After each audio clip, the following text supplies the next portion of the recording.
कि नर्सिंग शिक्षक भर्ती को लेकर यहाँ पर विरोध हो रहा है, उसी को लेकर हम लोग अभी आए और हमारे साथ हैं भारती जी, जिनसे बात करेंगे, जो अधिकारी हैं। क्या कुछ कहेंगे इस मामले को लेकर? नहीं, मेरा ये कहना है कि ये जो भर्ती निकाली है केकड़ी से, इसमें ये टेम्परेरी पीरियड के लिए उन्होंने कहा था कि जब तक हम या तो यूटीपी बेसिस पे या कॉन्ट्रेक्चुअल बेसिस पे या राजमेस के थ्रू जब तक हम नई भर्ती नहीं करते हैं तब तक के लिए हमारे पास फैकल्टी की कमी है, तो हम टेम्परेरी टाइम के लिए इनको ले रहे हैं। फिर भी हमने उनको सजेशन दिया था कि इसमें विरोध होगा।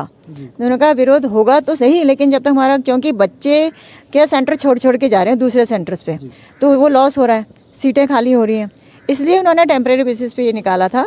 और अभी तक आज भी हमारा तो यही डिसीजन है कि हम यूटीपी बेसिस पे एग्ज़ाम कंडक्ट करवा के भर्ती निकालेंगे और उसी से भर्ती होगी। लगातार जिस तरीके से मैं बता दूं कि कोविड जैसी महामारी में, या कहें कि और इन कालों में जो इनको लिया गया है संविदा पे, मान लीजिए अस्थायी रूप से इनको पहले लेटर भी जारी किया गया था कि भाई आप लोगों को परमानेंट नहीं रखा जाएगा, मगर आप लोग जिस पद पे आप दायित्व करते हैं, बैठे हैं, क्या आपको लगता नहीं कि इनकी बेरोजगारी जाने के बाद इनके हालात क्या होंगे? किस उम्र में आकर ये लोग आज भी धरने दे रहे हैं, प्रदर्शन कर रहे हैं, क्यों ऐसा कर रहे हैं? ये ऐसा नहीं करना चाहिए। देखो, सरकार की पॉलिसी है, सरकार तो भर्ती कर रही है, सरकार भर्ती कर रही है, तो अगर सरकार भर्ती कर रही है तो ये सब परमानेंट ही है। आप ही तरह से मानते हो, सरकार की भर्ती हमेशा परमानेंट ही होती है। अगर जो यूटीपी भी अगर सरकार लेती है या कॉन्ट्रेक्चुअल बेसिस पे लेती है तो देर सवेर उनका परमानेंट करती ही है, तो सरकार तो उनका परमानेंट ही करेगी।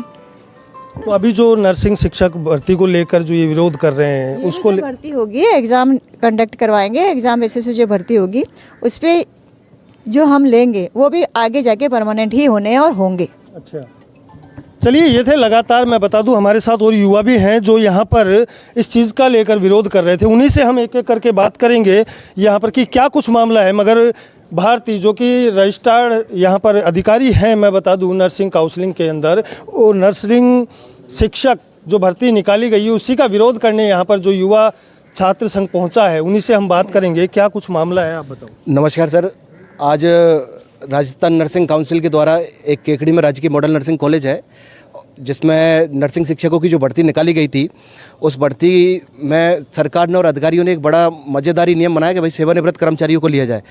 आज़ादी के बाद कभी भी राज्य के नर्सिंग कॉलेजों में ट्यूटरों की भर्ती नहीं की गई है। राजस्थान नर्सिंग काउंसिल के द्वारा हमेशा सौतेला व्यवहार प्राइवेट शिक्षकों के द्वारा किया जा रहा है। उसके ही विरोध में हम यहाँ एकत्रित हुए थे कि भाई अगर जब सेवानिवृत्ति को ही प्राथमिकता दी जा रही है तो हमारा डिग्री करने का क्या मतलब था। उसके विरोध में आज हम मैडम से मिले हैं यहाँ पर, और हमने यहाँ पर ज्ञापन के माध्यम से चेतावनी दी है कि अतिशीघ्र जो ये दुकानें चलाई जा रही हैं भ्रष्टाचार की, इनको बंद किया जाए, क्योंकि आप सेवानिवृत्त को लोगे तो भ्रष्टाचार पनपेगा। वहाँ पैसे से लेकर कर्मचारियों को लगाओगे तो ये जो रोजगार, जो हमारे डिग्रीधारी बैठे, ये कहाँ जाएंगे?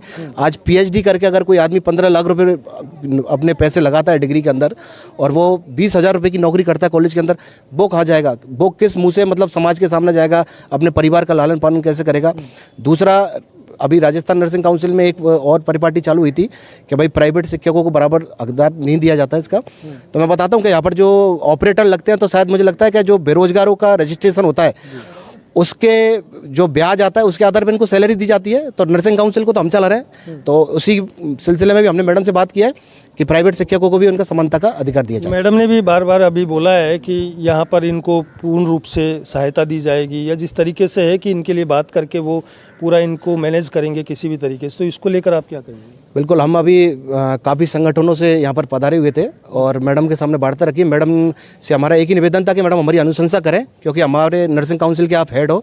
तो मैडम ने हमें आश्वस्त किया है और हम इसकी 16 तारीख से लास्ट डेट है, उससे पहले हम 2 दिन का मैडम को समय देके जा रहे हैं। सोमवार मंगलवार को वापस से अगर ये प्रक्रिया चलाई जाती है और इसी तरह से भ्रष्टाचार रहता है तो ये राजस्थान नर्सिंग काउंसिल का मुख्य द्वार है, जहाँ पर हम आमरण अनशन की शुरुआत करेंगे। सर जी, बोल दो। राजस्थान के अंदर नर्सिंग शिक्षक भर्ती को लेकर कई बार धरने प्रदर्शन हो चुके हैं, पिछले राज्य में भी हो चुके हैं, अभी भी कंटिन्यू लगातार चालू हैं। तो हम राजमेस और RUHS राजस्थान हेल्थ यूनिवर्सिटी और राजस्थान नर्सिंग काउंसिल और सेक्रेटरीट और सरकार के मंत्री महोदय और मुख्यमंत्री महोदय से हम सभी से अनुरोध करते हैं कि जो बेरोज़गार जो युवा हैं उनको रोज़गार दिया जाए और नर्सिंग शिक्षक भर्ती इंडियन नर्सिंग काउंसिल के नियमानुसार की जाए। ऐसे नहीं कि अपन किसी न किसी प्रकार का धांधली करके किसी भी उच्च अधिकारी को या छोटे अधिकारी को अपन ने किसी से फ़ोन करवा दिया, फ़ोन करवा के अपन ने नियमों में फेरबदल कर दी या झूठा सीधा उलट फेर करके कैसे भी चुपचाप करके इसको भर्ती को निकाल लिया जाए, तो ये बेरोज़गारों के साथ खिलवाड़ होगा। ये अभी जो इन्होंने करवा रखा कि हम डेपुटेशन कर देंगे, ये कह रहा कि हम यूटीपी पे नहीं लेके ऐसे डायरेक्ट कर देंगे, तो इस तरह का नहीं करना चाहिए। जो इंडियन नर्सिंग काउंसिल के जो रूल्स हैं, राजमेश के जो रूल्स हैं, हमारे को सभी को पूरे राजस्थान में नर्सेज का एक बहुत बड़ा ग्रुप है। तमाम जो भर्तियों में धांधली हो रही है, इसको लेकर आप क्या लग रहा है आपको कि ये लोग करेंगे आप लोगों के लिए कुछ या नहीं? सर, भर्तियां पहले होनी तो चाहिए। राजस्थान की विडंबना तो ये है, पिछले 50 सालों से यहाँ किसी भी प्रकार की भर्ती नहीं की गई है। सरकार ने कितनी कॉलेजें खोल दी, आरएनसी ने कितनी कॉलेजों की अनुशंसा कर दी, उनको मान्यता दे दी, फिर भी किसी प्रकार की भर्ती राजस्थान के अंदर शिक्षकों की नहीं निकाली गई। इवन दोज कितने ही नर्सिंग इंस्टीट्यूट ऐसे हैं जिसमें डिफिशियंसी है, स्टाफ की कमी है, बच्चे नर्सिंग कॉलेजें छोड़ के ट्रांसफ़र ले रहे हैं, फिर भी सरकार अपनी आंखें मूंदे बैठी है। कहीं ना कहीं इनके जो सलाहकार हैं, जो इनको मशवरा देने वाले हैं, वो लोग भी इसके लिए जिम्मेदार हैं। वो लोग नहीं चाहते कि राजस्थान में किसी भी प्रकार की नर्सिंग शिक्षकों की भर्ती आए, क्योंकि अगर राजस्थान में देखा जाए तो 125 से अधिक नर्सिंग कॉलेज राजस्थान सरकार ने खोली है।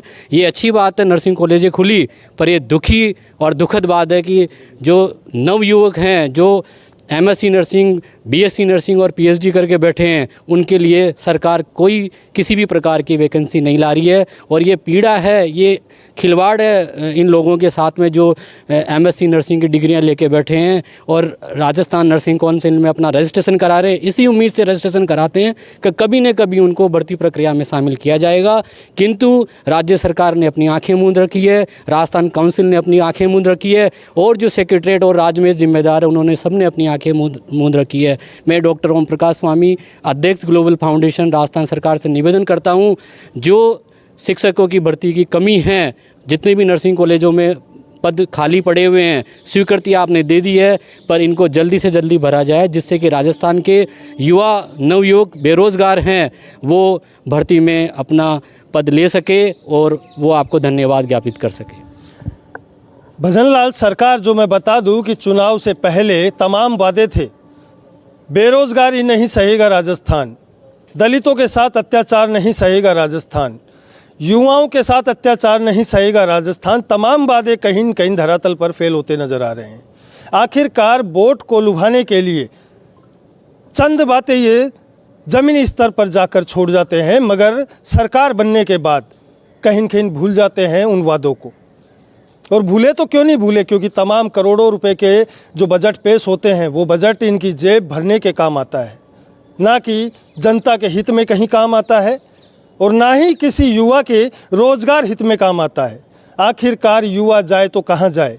आधी से ज़्यादा उम्र इनकी ज़िंदगी पढ़ाई में गुजर जाती है, बाकी बची कुची ज़िंदगी नौकरी ढूंढने में गुजर जाती है। विडंबना है राजस्थान की, या कहें कि भारत देश की, कि युवा बेरोजगार है, सरकार मजे लूट रही है। आखिरकार कौन सुनेगा इसकी? ये थे हमारे साथ गिरीश शर्मा, जो बता दूं कि मैं लगातार हम लोग बात करते आए हैं और तमाम जो बेरोजगार हैं उसी से परेशान है आज आमजन और युवा। और युवाओं की परेशानी यह है कि खासकर इनको जब कोविड जैसी महामारी थी तो उसमें केवल यूज के लिए लिया गया कि अपनी जान को जोखिम में डालकर इन लोगों ने जो मेहनत किया और काम किया, उसके बाद सरकार जब बदलती है तो इनकी नौकरियां भी खा जाती है। ऐसी चीज़ों को लेकर लगातार युवा दर दर भटक रहा है, मगर सरकारें कहीं न कहीं चुप्पी साधे बैठी है। अब इसमें कौन धांधली कर रहा है, कौन नहीं, ये तो समय बताएगा। ये क्या होने वाला है कि जिस तरीके से हमने मैडम से बात करी, उन्होंने पूर्ण आश्वासन दिया है कि हम बात करके इनको पूर्ण मदद करेंगे। उसी को लेकर लगातार हम दिखाते रहेंगे आपको। द पिंक सिटी न्यूज़ के साथ सुभाष बैरवा, जयपुर।